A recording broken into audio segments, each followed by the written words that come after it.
তিনটা ফ্রিজ ক্রয় করেছি, ঠিক আছে।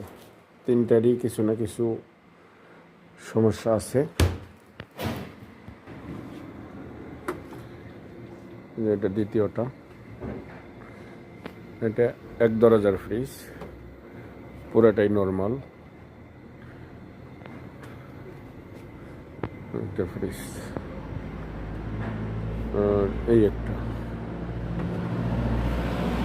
তিনটা ফ্রিজ আপনাদের কাছে দাদা থাকবে, বলবেন এই তিনটা ফ্রিজ আমি কত টাকাতে কিনেছি এবং মেরামত করে বিক্রি করলে কত টাকা বিক্রি করা যাবে। অবশ্যই কমেন্টস করে জানাবেন।